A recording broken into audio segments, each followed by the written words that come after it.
I'm so glad. I am too. With the pressures of life, it makes it a lot easier. Oh my. So let's Are you getting there, hon? see here. What you see his little fingers moving. He's trying to remember who he wants to send this to. All right, I think he just sent you one. I think I've got that on. Did you get it where you want? I've got the recording on. Okay. Can you see me and hear me now? I can see and hear you. Okay, right. He's got you. So I'm there. Yes. Do you have your start menu hidden on your desktop? Do I have my, You know, the little taskbar at the bottom. You have that disappear by default? yeah. Yep, I do. Okay. Stephen, we saw your email that you sent also, how to configure the desktop. I don't think we're going to need to change anything anyway, but the settings are in there. Okay. Okay. I told Rebecca you sent it to her too, so that was good. He's still here. Shouldn't need that. Let's see if that does anything. Should not do anything. Are we all still there? Talk to her for just a moment. Okay. Yes, sir. Yeah, I'm here. He's on the phone for just a moment. Yes. I'm here as well. What do you have?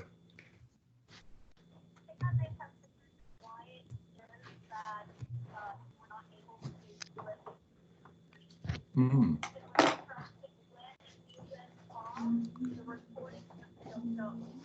Hmm.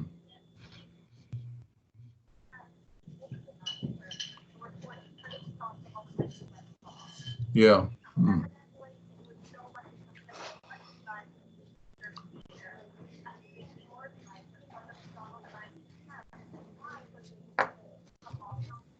Mm-hmm. Okay.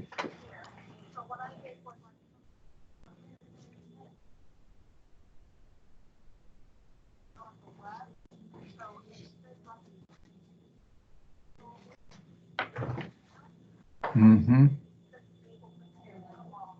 Okay. All right, let's see. Can you see anything of my screen now? Okay, and now what do you see? Okay, we're back to normal. And now the continuum. Yeah, good. you had some strange anomalies on your video anyway. That's go what's given an on. indication. All right. Bye. Okay, bye. Stephen just said something. Yeah, I didn't hear what you said, Stephen. Well, yeah, I mean, I did notice you had some strange things going on with your video earlier, so it wasn't indicating that, yeah, probably a restart was due. So like those lines that you saw in Word. It's delicious. I told him, I Okay. said, we're going to have All a right. delicious midnight snack. Very good. So we are Huge. back in mode, and you are seeing the timeline now? Correct. Okay, so very good. Let's go to the beginning of the timeline. And wow. Well, they're feeding us. We just got, we not only have cheese ball and crackers. Chocolate pie. None of you all like cheese ball and crackers, do you? Unfair. They're treating us good here. And It wouldn't matter if we did. and then somebody brought in chocolate pie. Oh, this is just terrible. You know what? I'm really going to feel bad that when I go back down to the little mission house and I have to eat cheese ball and crackers and then chocolate pie, and to know that you guys aren't going to get any of it. You know I'm really going to feel bad.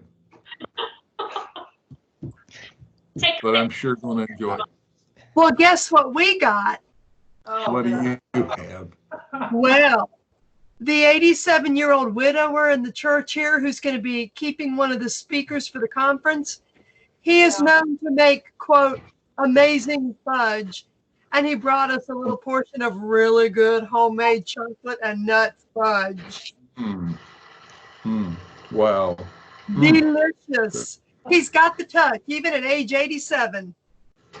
Yeah. So, okay. All right. Well, I think we are ready to go. So we should be on record here now. And let me make sure. Yes, And what? candy. Oh, Record. Recording is we started. are downtown, so to speak. So I just wanted to call your attention to a couple of things on the timeline. If you don't know certain things, you should get these things in mind and then and be able to use them readily as you work through the history, especially the Old Testament and such.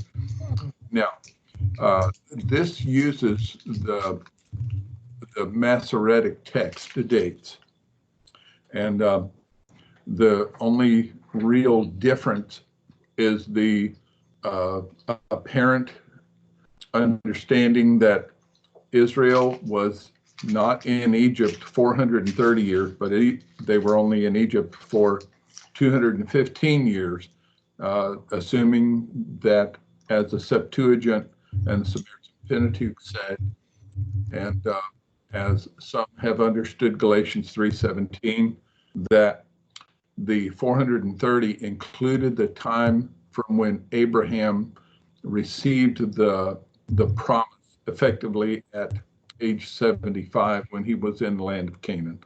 And so it includes the time when he and his descendants were in Canaan and in Egypt, and that was the 430.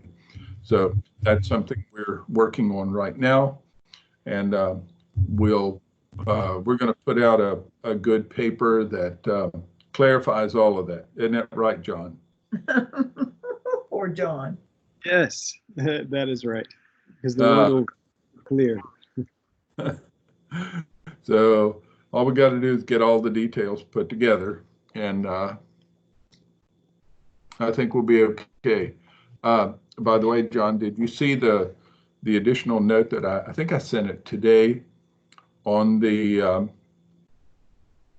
Dead Sea Yes, sir. Scrolls, Yeah, he wrote you 4Q back. Exodus? Wrote you I have back. replied to that. Oh, okay. He has All replied. right. Very good. Yes. Uh, Isn't, I guess what gets me, and I may have mentioned this earlier, that you have the Samaritan Pentateuch, and then you have the Septuagint, that both take the 215-year perspective, and they're effectively translations in a sense. I know the Samaritan Pentateuch is Hebrew, but the idea that somebody is putting it into a new theology, a perspective, if you will, and then, but the Masoretic text and the Dead Sea Scrolls. Actually, the Dead Sea Scrolls, the Hebrew text of the Dead Sea Scroll, 4Q Exodus, and they mark it corrector in that document that I sent. They are, both of them place that amount of time in Egypt. And so it makes you wonder, which authority do you want to believe? You know that the Septuagint, and for those of you who are not familiar with the Septuagint, you need to realize that when you're studying the Old Testament, the Septuagint can be a great help, a Greek translation of the Old Testament Hebrew. It can be a great help, but it can also be a pain in the neck because the Septuagint translators inserted much historical information and clarification and additional details, and some of their translations quite simply just don't make sense. They're not good translations. So you just need to be careful when you rely too much on the Septuagint.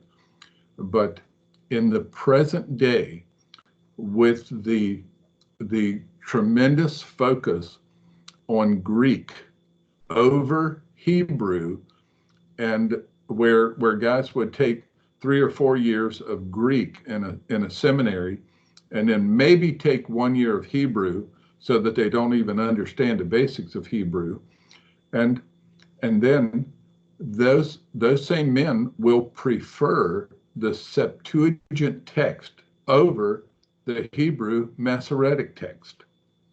And it's kind of an amazing thing, but I guess it's more the nature of humanism and our humanistic perspective that, Yes.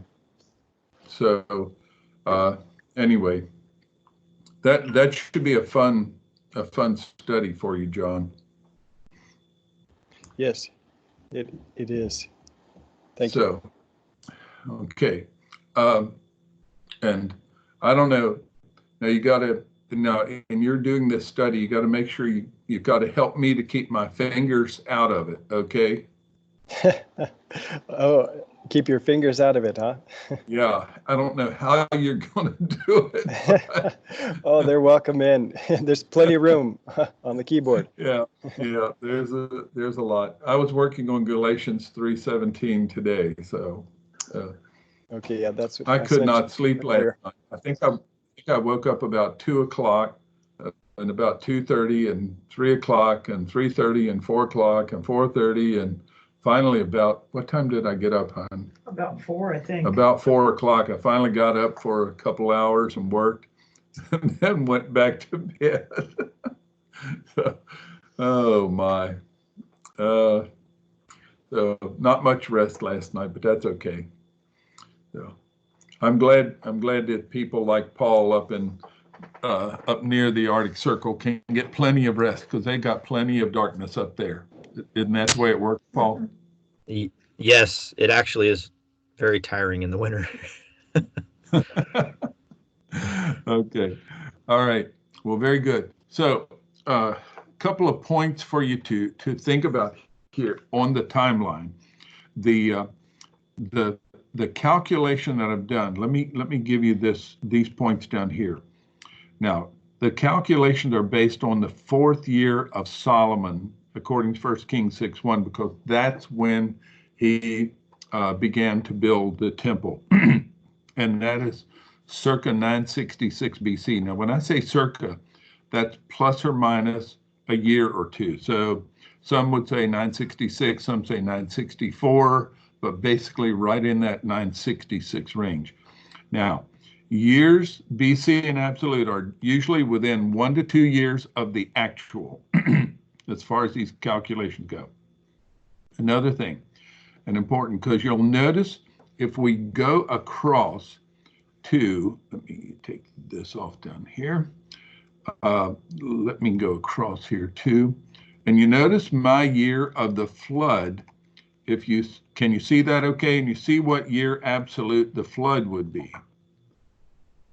You see the year? Yes, sir. It's the clear. 1652.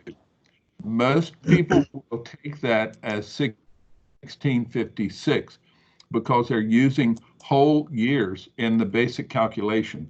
But if you look and you see for the birth of Seth, when Adam was 130, I use 129.5 because he was 129 complete years, and then he was in his 130th year.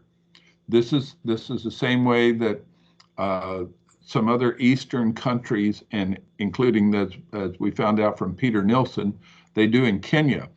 When Peter became 30 in the United States, he was 31 in Kenya because he had finished 30 years and he was now in his 31st year.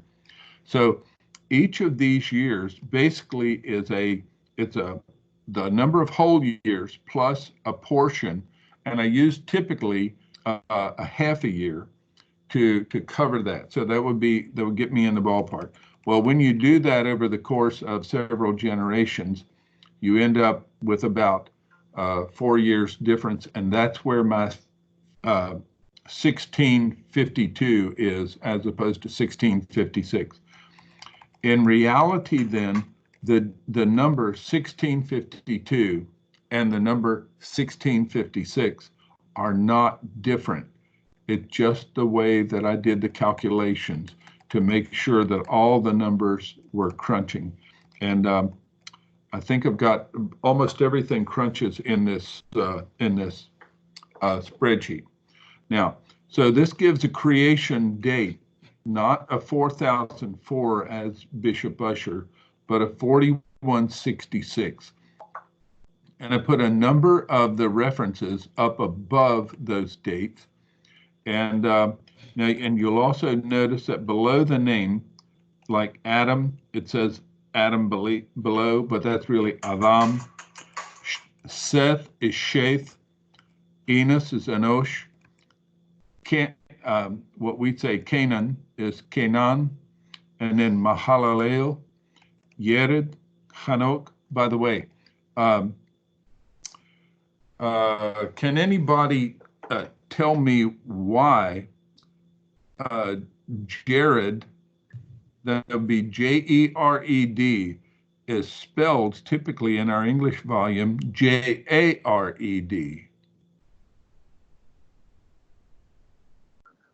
All you Hebraists out there. Because of the because of a pause. Because of what? Because of a pause. Yes. See, you think about Jared, the name Jared, and the same thing with the name Lemech. They are both segolets in Hebrew. And segolets are accented on the first syllable. When a word is in pause, that is when it's at the logical middle or the last word of a verse, they would accent, or they would change the short vowel on that accented syllable to a long vowel. So Jared would become Jared, and Lemech would become Lamech. And so they're still segolets, but they are in pause at those locations, and that's why the vowel is changed. And just to let you know, the name Abel is the same thing. Avel, only his name was not Avel. It would be, his name was Hevel. And that is just another instance of the same kind of thing. By the way, if all of these names mean something, coming up to the flood, and by the way, Rebecca, can you address that issue? Are you available? I'm sorry. I was taking a look at an IT issue. What was the question? That's okay.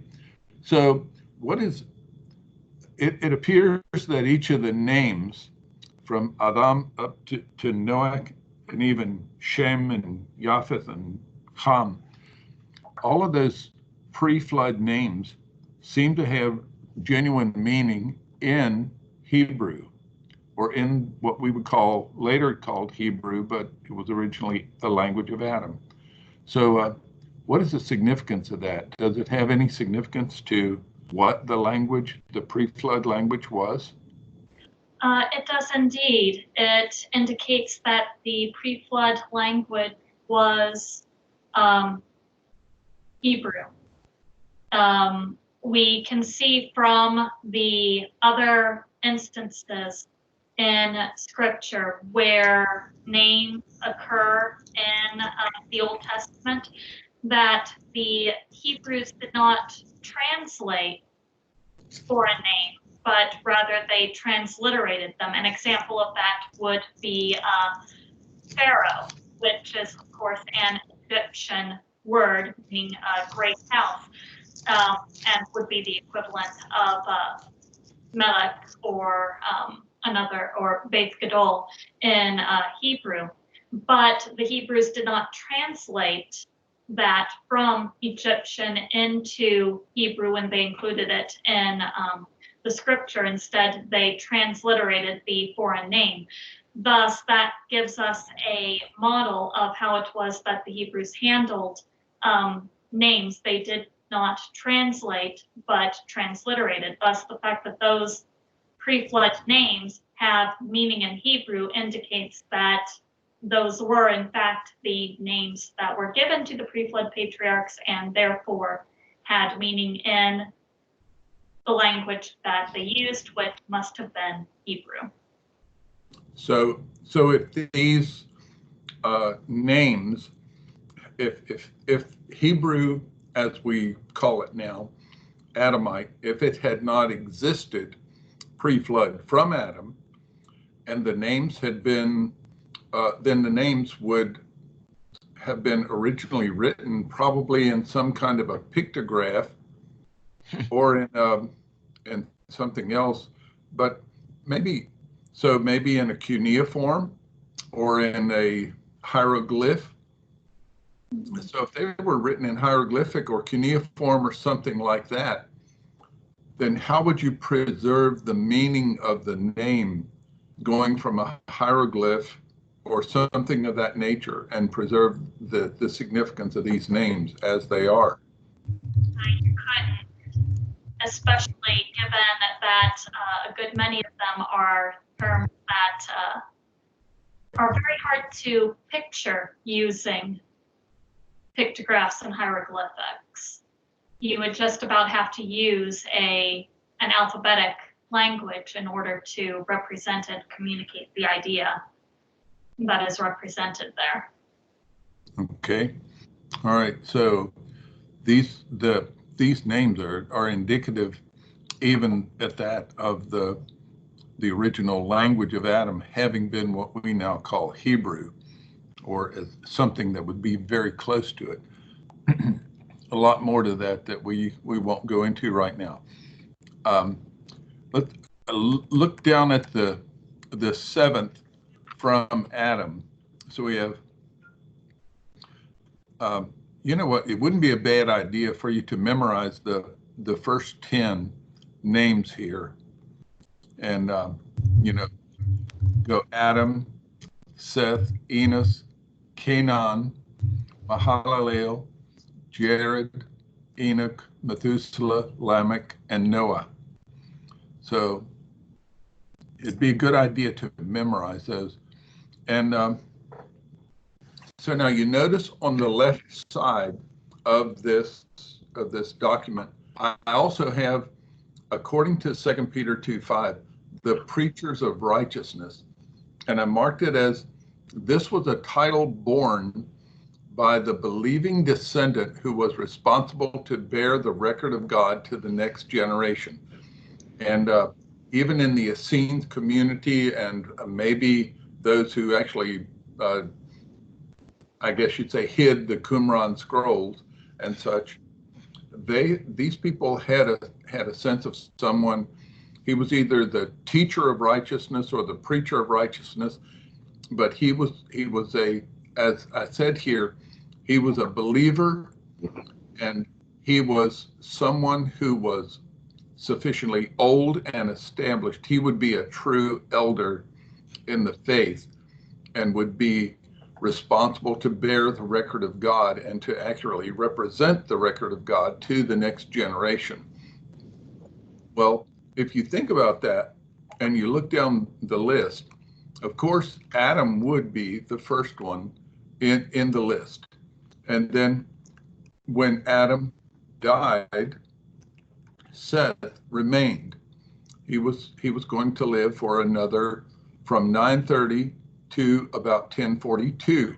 So he lives another 112 years beyond Adam. And then Seth dies. It passes to Enos. And I submit to you, as we will, I think we see this a little bit later, but in regard to the authorship of the earliest chapters of Scripture, these were not authored by Moses as the original writer of these texts, but Moses would have taken previously existing documents. And I know a lot of people say, that's a liberal idea that Moses used previously existing documents. But you need to go back and realize that when Moses went up on the mountain to get to meet God, Moses did not receive Genesis. Moses received the law. Right. And so therefore and Genesis is not law. Genesis is history, as is the first part of the book of Exodus. And so when you think about these things, and then you look at something like Genesis 5:1, which says, now this is the book of the generation of Adam. You know, it's a book, it's the record. Well, that fits better, and it's another thing that, you know, Cloud, we may want to write up our own thing in this regard, and we can look at what is in the book, the Genesis record, but I think we want to write up something about these Toledo statements and say these are the generations, and because it does seem to fit better that these are signatures of prior text rather than headings for subsequent text in each case. So Genesis 5:1 is like a signature of Adam for chapters 1 through 4. And I have something in my dissertation that I wrote up regarding that. I can send that to Brother Cloud if. that would be good. That would be good. I remember you writing that up now. I'd forgotten about that. But at my age, I'm allowed to forget. So that would be something to look at, but you can now think about it. If Adam could write, and we're going to address this in a subsequent paper here shortly, but if Adam could write, can it be that Adam would entrust to Cain to accurately represent God to Cain's descendants? Or would Adam have wanted to write and provide something that these people could carry with them and they could read in their own ability to read, shall we say? But if you go down through, you remember 2 Peter 2:5, it describes Noah as 8th Noah, a preacher of righteousness. And some have taken that to indicate that Noah was the 8th person on the ark. But I submit to you that is not what it's saying. He was 8th Noah, preacher of righteousness. So he was the 8th preacher of righteousness. And when you think about that being, if that's the oldest believing descendant who's going to carry the record of God, if Adam began, and I have no doubt that Adam did, the man lives 930 years and he's the only male human being who ever walked with God in the garden. And so he had known God personally in a way that no other man ever knew him. And, you know, at a time when there would be no violation between him and the Creator, never having the need of a quote unquote savior like we have need of now, because we've all sinned and we've all fallen short of the glory of God. But a different perspective, a man who actually walked with God before any violation ever caused alienation between him and the Creator. And thus that would mean, as we talked about the person of God, it'd mean he actually walked with Christ. So it's just kind of interesting to think about that. But if he's the first writer, and then he passes to Seth, to Enos, to Canaan, to Mahalalel, to Jared, and then you cannot count Enoch, the 7th from Adam, because Enoch died at 365. Anybody have a problem with the fact that I say Enoch died? Don't have a problem yet. You don't need to go there. So we'll get there later, because you have to have a right view of what death is. So That makes Methuselah the seventh. Well, Methuselah outlived his son Lamech by 5 years. And thus, that makes Noah the eighth, who would have been the preacher of righteousness. And then, of course, Noah is going to pass it down, and apparently to Shem. Now, there may have been some kind of input by Japheth and Ham. That's not an issue here. But that Shem would have been the one responsible.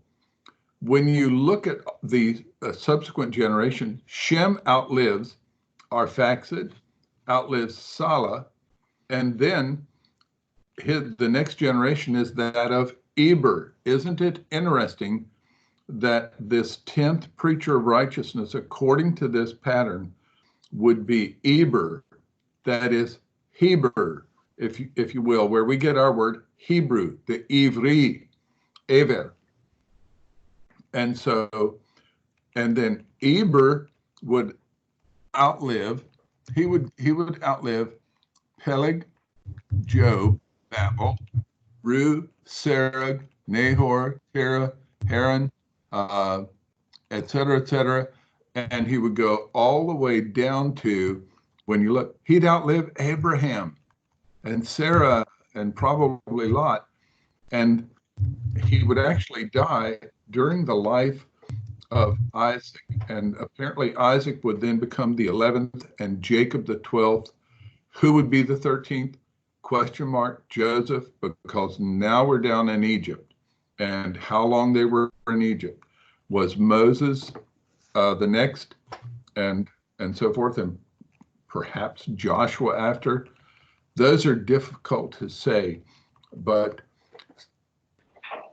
to say that the faithful people of God wrote nothing from 4166, and I don't care whether you take 4166 or 3951, but for over 2 millennia, they wrote nothing until Moses began to write down the scriptures in Hebrew.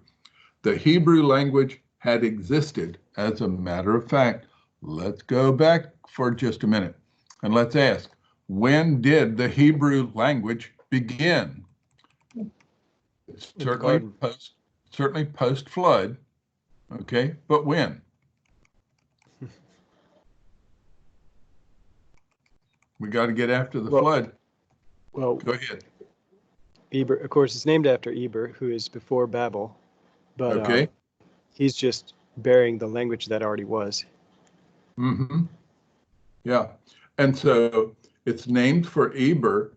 So, but you think about it, that would be, he is born from, let's say, 1652 to 1718.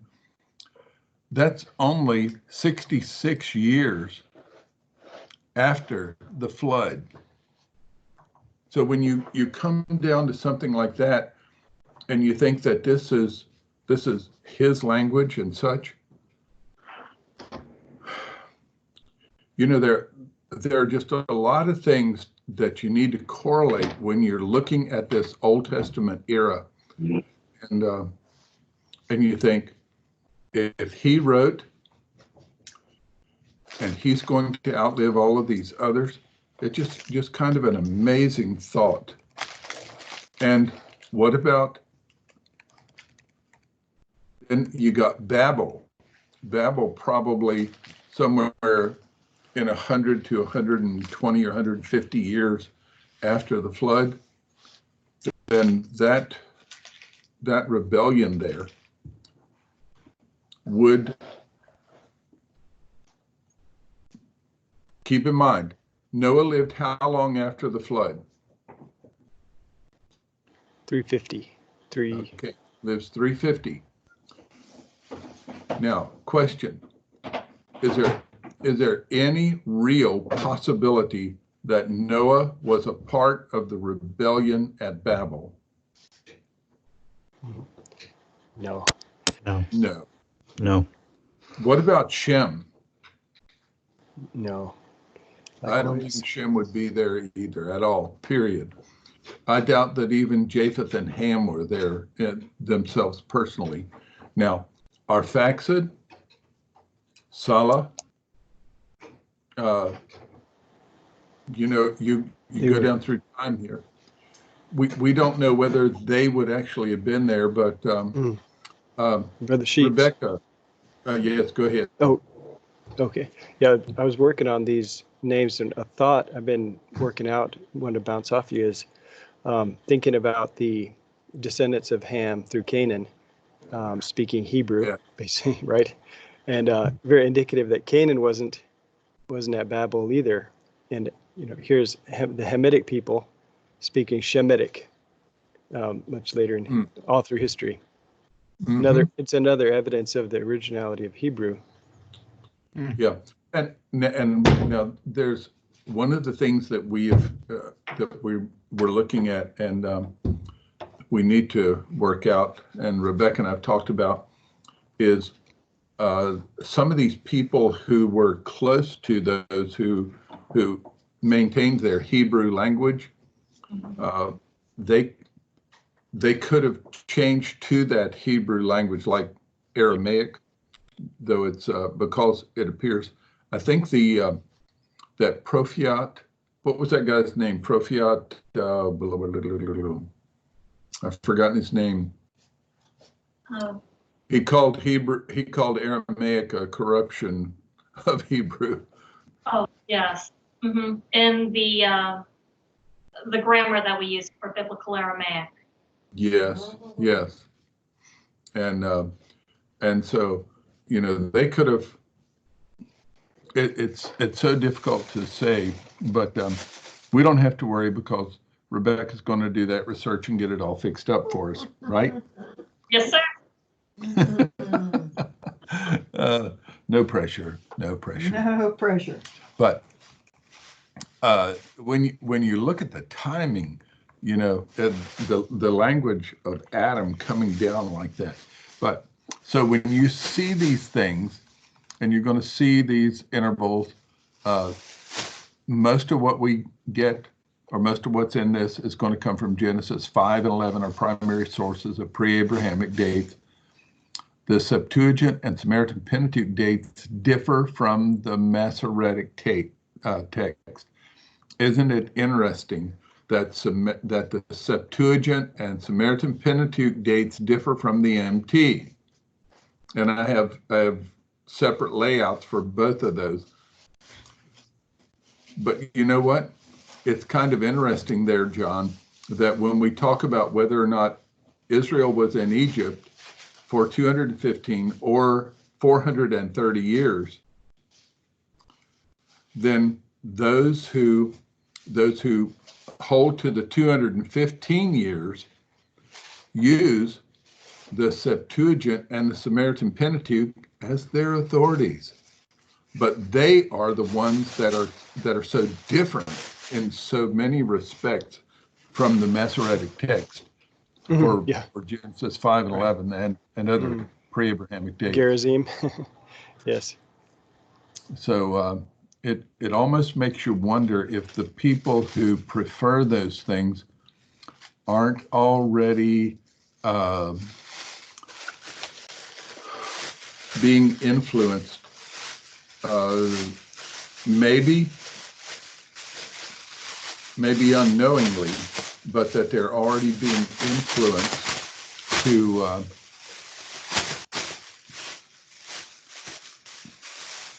for documents that are not trustworthy. Yeah.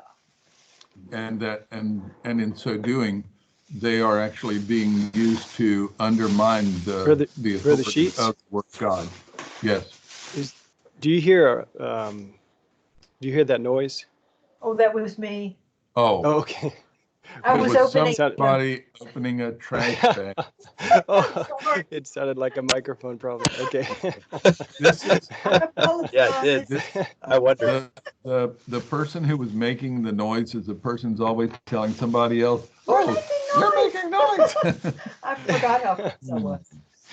So, Okay. I wondered when she was going to stop shaking in the trash bag.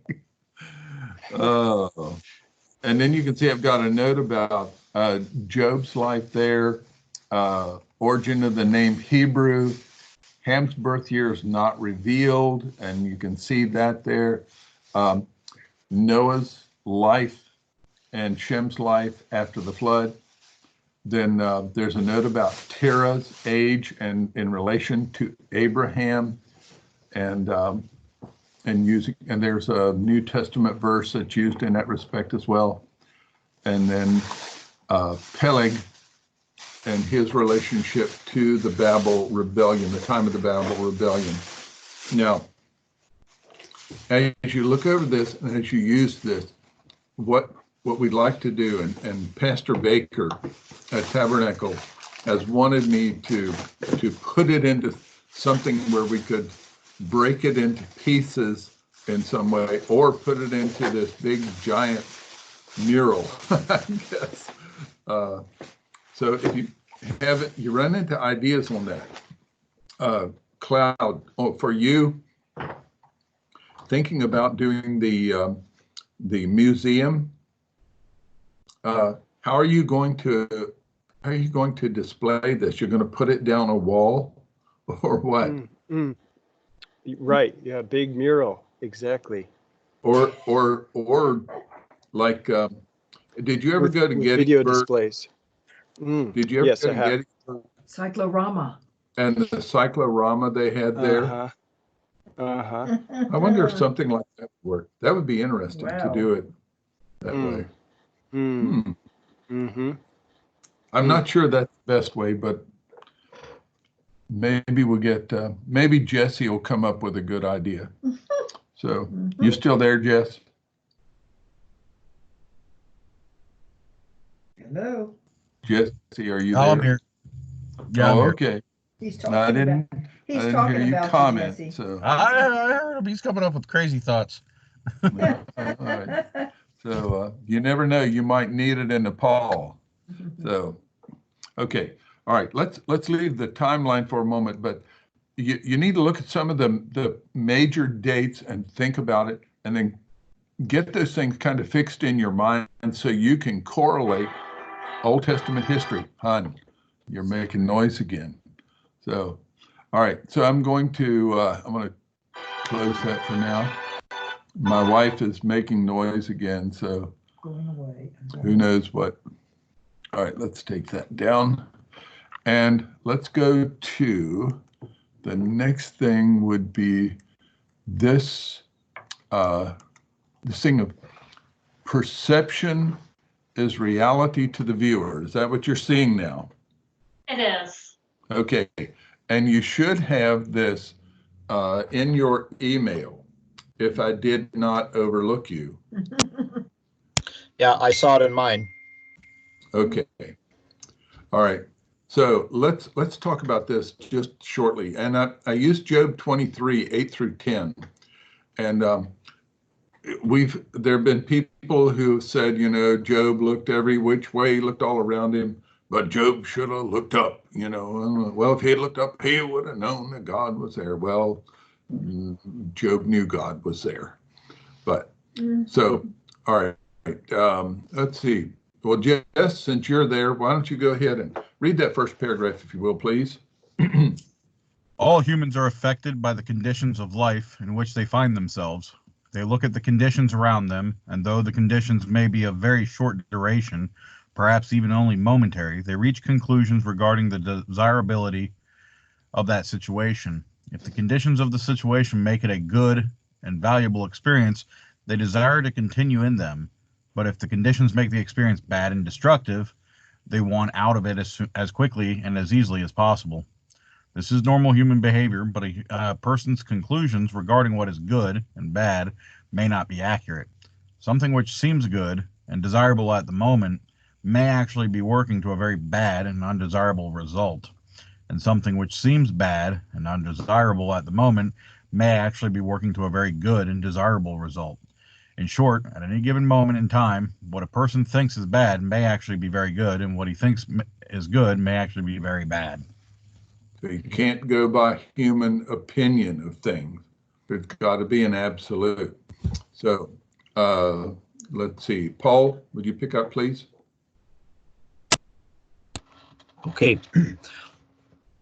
Obviously, what a human thinks is not necessarily a true representation of reality, even when that person thinks that he is accurately applying the criteria of God's design in a life situation. Hold just a minute. It was interesting in the Sunday school class yesterday here at Sandy Ridge,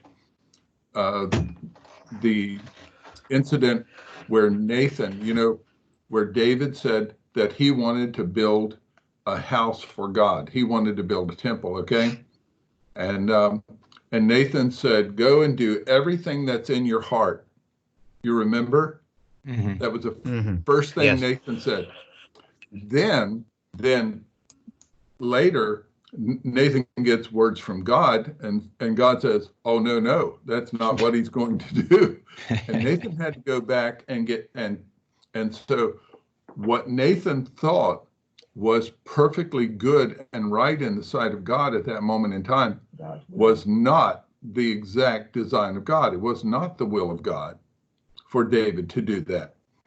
David was to prepare all of the things that Solomon would use, but David was not the one to do the actual building. And so, you think about that. People think they're accurately applying the word of God. Well, this is what it means to me, and this is what I think God wants here, so therefore it must be the will of God. But it may not be. And we have that kind of thing happening all the time in life. And the only way that you can tell what truly is God's will is keep going back to the scriptures. So anyway, Paul, would you continue at any individual? Any individual may think that he is taking into account all available and all needed information regarding a matter, but such thinking is actually presumptuous and contrary to God's design. Humans are finite, and though they seldom act accordingly, they are limited in their abilities, both those related to perceiving the details and aspects that actually exist in a situation, and those related to evaluating and correlating the details and aspects which they actually perceive. Despite these limitations, humans tend to presume abilities they do not possess, leading them to reach conclusions and act upon them as though they actually know and are applying everything they need to know and apply. The good thing about it is I don't do that. Well, not very often. Well, maybe very often. But anyway, okay, Dan, please. Certainly, the Creator foreknew this tendency toward presumption in his human creatures, and thus he provided them with instruction that directed them to seek counsel, to seek from others more complete information and evaluation before reaching conclusions, especially those with potentially major effects in life. The conditions of Job's life in the midst of his sufferings moved him to seek from God an understanding of why it was all happening. In his life and experience, he had come to certain conclusions regarding the relationship between God and his human creations. That is, Job had developed a knowledge of God and God's design. His difficulty, however, was that he could not understand how his knowledge of God fit with the situation in which he found himself. I mean, if God always blesses the good and curses the bad, then why was Job being cursed? Or was Job being cursed? So, let's see, Stephen. Yes, sir. Would you finish that? Sure will. Job knew that the Creator was absolutely just and righteous in all his doings, but his understanding and that of his wife and friends regarding the reason why suffering came into his experience did not fit with his perception of what was actually occurring. He was seeking to interact personally with God as he had done in time past, but he could not perceive his Creator in any way he looked. This godly man knew, however, that the God he knew was no less present, nor could he be less present than he had ever been, and thus, though he could not perceive his person, he knew that his Creator was, for some reason, restricting his ability to perceive him. Hmm. God was there, working no less all the while, but he was hiding for a perfect purpose that would result in a greater, more detailed knowledge and understanding of his person in all involved and all who would hear. Job desired to perceive God, but when he could not, he would not change his absolute confidence in God. And then Yeah. there's more to come and More to tie. Do what? More to come. Yes. And it's supposed to tie into the following. And the following is Job 23, 8 through 10. And if you look at and I've tried to put this in here, the Hebrew text is just so clear. Anyway, and I don't know, did I do I did not do a literal translation, but you can see the idea of forward, backward, on the left, on the right, that's all around. And keep in mind, this is a synonymous parallelism. So the I go forward, the I go is understood in the next three lines, and the forward, backward, left, right, looking all around, that's not just to say that he looked horizontally around, but that he looked in every direction around. That is, he would have looked up and down and everything else. So it's a synonymous way of saying that Job looked everywhere. But then he said, and you think about it, he says, I go forward. Did Job think that God was not in front of him when he goes forward? Could a man who is going to be indicated to be singularly righteous in the book of Ezekiel, is that man going to be someone who thought God wasn't everywhere? The God who's created everything, he thinks he's not there in some place? Right. Just not going to be. And he says, but he is not there. Literally, he said, but I go forward, and the non-existence of him. He's non-existent. Well, was God truly non-existent in front of Job? He was only non-existent with respect to Job's perception. Yes. And if you look at it and you go to the next line, and understood, I go backward. Was he not backward? Yes. But then Job says, but I cannot perceive him. And you see, if you could see the Hebrew word here down at the bottom, avin, these last three letters, what is the bean? You remember, some of us have talked about this before, that in the South, a lot of times people would refer to the head or the mind as your bean. You thought it up in your bean. Do what? He's using the old bean. Yeah, you're using your old bean to think up something or to do whatever. But that idea of calling it the bean was not B-E-A-N. It would be more like a B-I-Y-N, bean, because it's a transliteration of the Hebrew word. And the Hebrew word means what, Rebecca? Understanding. Okay, so it's the understanding. It's that which is in the mind. And so he's saying, so with his understanding, which is finite, he could not perceive God. Third line, I go, and on the left. But notice here, Job knew that God was there. He is working, if you will. And so God's working, but he can't behold him. He can't see him. Another word, and that's the verb achaz there. Then in the fourth line, he understands. He's there. He's hiding himself. He's doing something to make it so that I cannot perceive him on the right end. And so you see, it's a way of Job saying that in all of these things, God's not letting me see him, but I know he's there. Well, he looks all around. Now, let's go down here. So, in this paragraph, perception is rooted in knowledge. The NT, New Testament word, would be eidesis. And eidesis would be especially conscious knowledge. That is knowledge which is resident in the individual's mind and is being accessed at the time of the perception. Thus, the degree to which an individual accurately perceives reality is directly related to the accuracy of the knowledge he is actually applying at any given moment. And you think about this. There are many people who could be seeing something or hearing something or experiencing something in some way that one person who has a different kind of knowledge may perceive that situation very, very clearly, but another person who doesn't have the same knowledge wouldn't perceive it at all.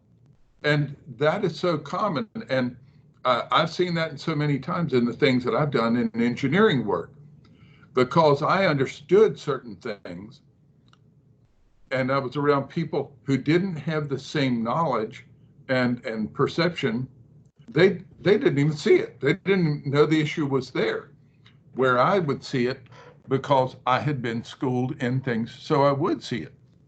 So certainly the conditions of a specific situation, whether they're related to matters internal or external to the individual, affect his perception. But then too, humans are known to lie and misrepresent their actual perception, something that God does not do, but humans have that ability, especially when actuality exposes their shortcomings. Prior experience, learning, and many other things can either enhance or inhibit perception. Some things clouding reality and other things bringing it into sharp focus. However, whatever a person is perceiving at a particular time is reality to that person. So let's see. Who hadn't read for a while? Is Dave Peterson? Dave, did you read? Or no, John, you haven't read for a while, have you?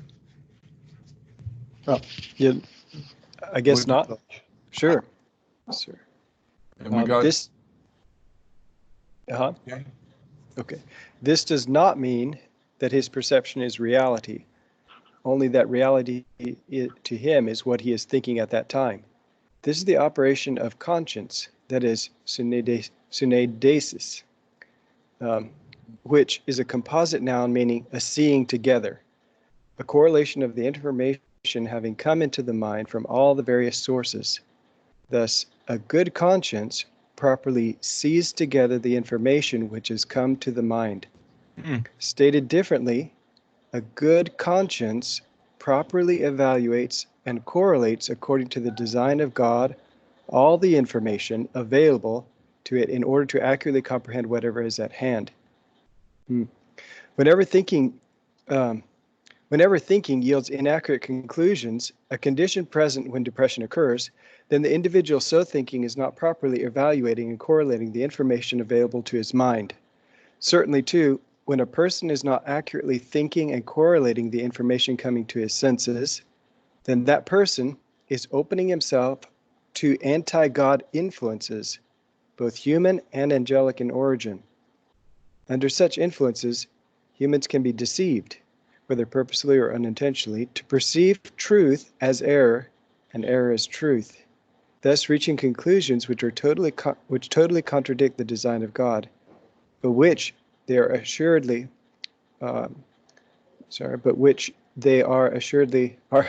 absolutely right and best in the situation. So,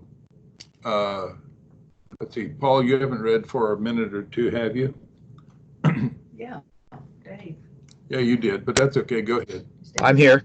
Yes, I'm here. All right. This, sorry, which paragraph? This person's view? Yeah. Yes. Yes, okay. This person's view of God and God's involvement and the application of God's design in his situation is twisted, perverted, obscured, and he cannot see clearly. However, when this person returns to the additional knowledge which he already possesses and which is actually true and valid, or when someone helps him to see the additional knowledge available to him and how it is to be applied, then he recognizes the error of his perception of what he thought was real. This is why people, even believers, need unequivocal evidence of the true person and nature of God, his design, and the proper way of applying this evidence, this knowledge, to life. With such evidence, misled individuals can correct their erroneous thinking and the mistaken correlations that lead them to the destructions they experience in life. Okay. Dave? This is why the practice of not trying to prove the existence of God is effective. People know that he exists. They cannot escape that knowledge. They merely need to be reminded in a proper, unequivocal manner that they do know. And I should make the do emphatic there. Okay, go ahead. Okay. Indeed, no thing of the entirety of creation is truly able to misinterpret the inescapable evidence of himself, which the Creator has built into everything that exists. But people need to be taught accurately how God relates to all that exists, and how all that exists is to relate to him, and how the application of his design is the only assured way to blessing and true success. Individual human beings may profess a lack of knowledge or deny the knowledge they possess, but their seeming perception of him has no effect on the reality of the person. He designed and built life every man, from which no man in the world the knowledge provided only speaks by it. Wow, What's that? what's happening? Somebody doing something? Somebody doing scraping. No, I apologize. My audio was still on, so maybe it's messing. Oh, okay. Let's go over that. Let me go over that last little bit again. So individual human beings may profess a lack of knowledge or deny the knowledge they possess, but their seeming perception of him has no effect on the reality of his person. What you think of God and I think of God does not affect God. He designed and built the light that lights every man, and from which no man who comes into the world can escape. The knowledge has been provided, and human perception can only seek to know and apply it as it has been given. So now let's go to, where was 11? There is 11 there. Okay. Second. Yes, that's right. Now, 925. this paper here, this is the relationship between thinking and being. Remember that one, Rebecca? Yes, sir. Okay.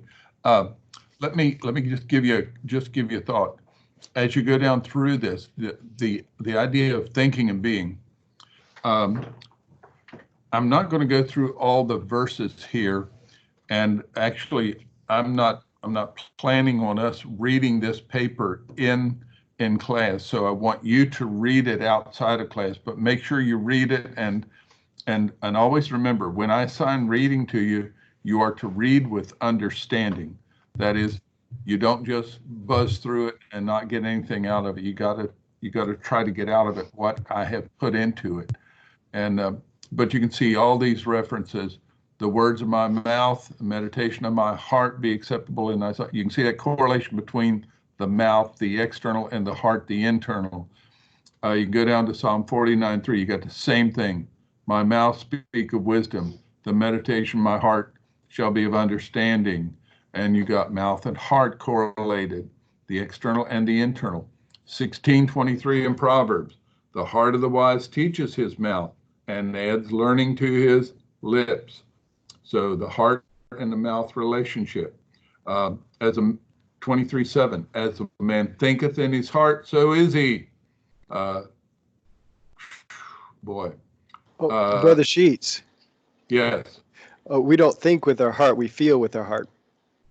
Oh, Really? so I, Oh, so as I feel with my heart, so is me. Yes. That's kind of interesting, isn't it? Yeah. One day we got to do a correlation of all those things that refer to the inner man. I don't know if you could even distinguish all of them, but you can look at all of these things, just get an idea. But there are so many things that tie what is going on in that inner man to what is coming out of that man. And there are just so many places, and it's very clear. And now, when we get down to this, actually probably ought to add, I don't think I put it on this document, the 1 John, no, I didn't put the 1 John text on here, but where John said, but that you may, if you will, continue to believe, because the way we believe, we cause firmness to God one moment, and in the next moment, we cause firmness to self or some other authority, but basically it's self. And then we go back to causing firmness to God, and then we go to causing firmness to self. And that's what I call the Baptist dance as we go back and forth. But that's because, and you think about it, as I've asked people before, and I said, do you do things that you don't believe, or do you contradict what you believe? And the idea is what you do is what you believe at that moment in time.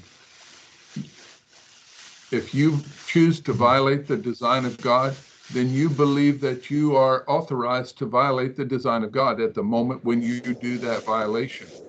Now, you may find out immediately that you're not authorized to do that, but still, at the moment when you did the violation, the inner person, the mind, the heart of that person led that person to think that it was okay to do it. And so, when you think about that, significant is that the fact that the design of God and is the presence of God, and they are extant in every place, in every moment, and they are to be applied in every place, in every moment, every situation of life. And so when you think about that, then I need to be thinking and developing the me in my inner man. So I'm developing me so that I am thinking the way God would have me to think, according to his design, his purposes, and everything, at every moment of my life, in every situation. And as we do that, our lives will be characterized by what we call, and as Paul would have said, walking in the Spirit, because the design of God is the design of the Spirit, is the design of the Son, and seeing him as he is, and our relationship to him. What's going on inside is what's coming out. And when bad comes out, that means something bad was going on in my mind at that time. So anyway, okay. Now, let me point out one other here, and that is this continuum of good and bad in life. And I want you to read through this week, and you can see where this is going. Now, Rebecca, wasn't this one of those things that you said seemed to be kind of a deist perspective? Yes, sir. Ah, yes. So Rebecca thought I was a deist when she ran into this paper. So, but I'm not a deist in the world's terms. I'm a deist in God's terms.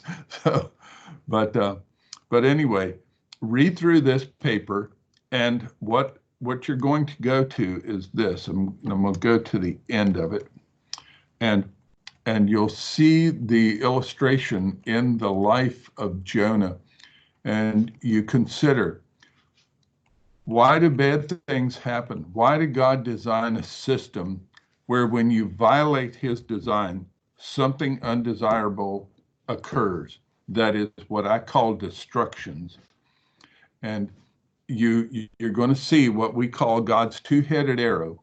You can either do evil, and you could be at any point on this line, any point between this evil and good arrow. You can be any point on it. But when you go the direction of evil, you get unpleasant and undesirable circumstances.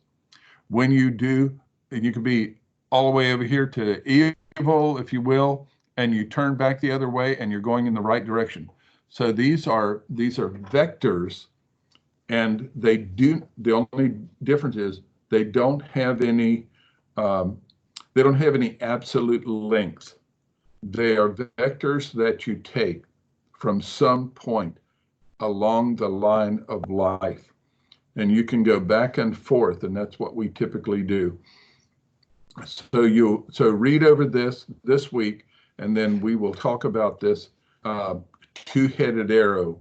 And it's not two-headed like an arrow, a single arrow that has two heads on one end. This is two-headed because it's got an arrowhead on each end. So anyway, okay, any thoughts before we go?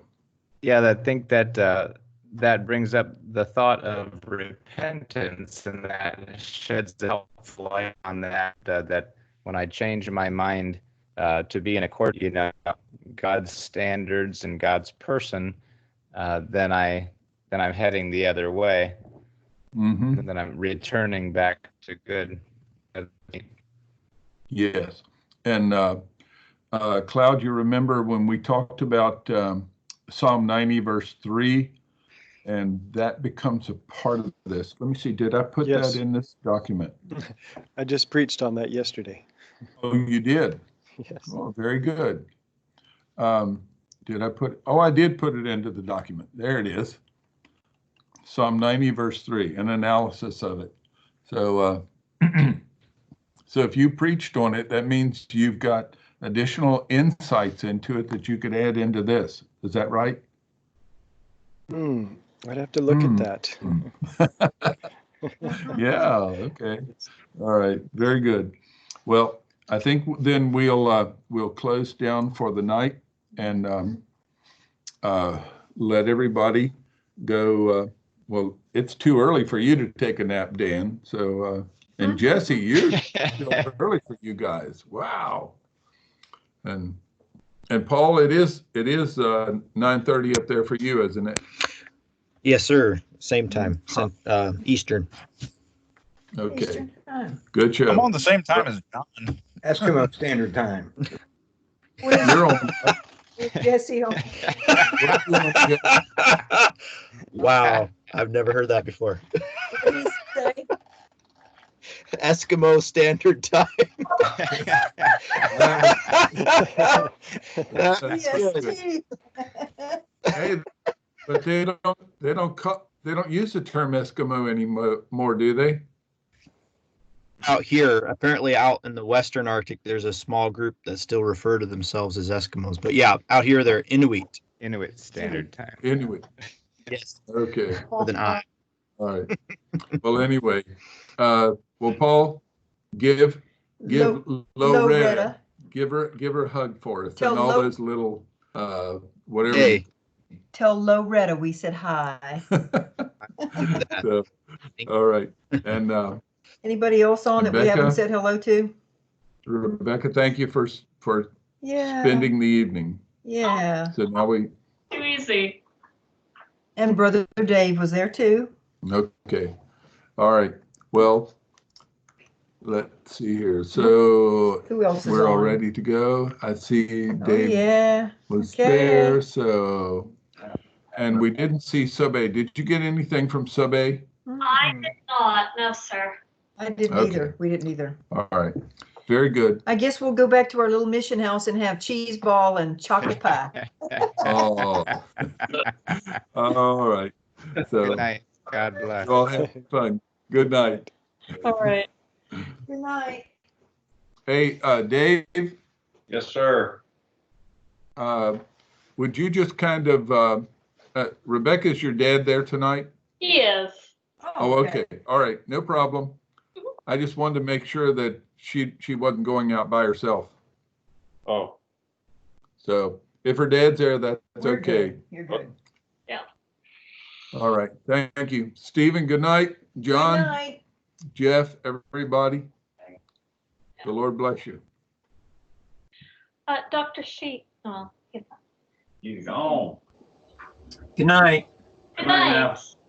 Well, have a good night. I'm gonna briefly head to the house and then head out to work.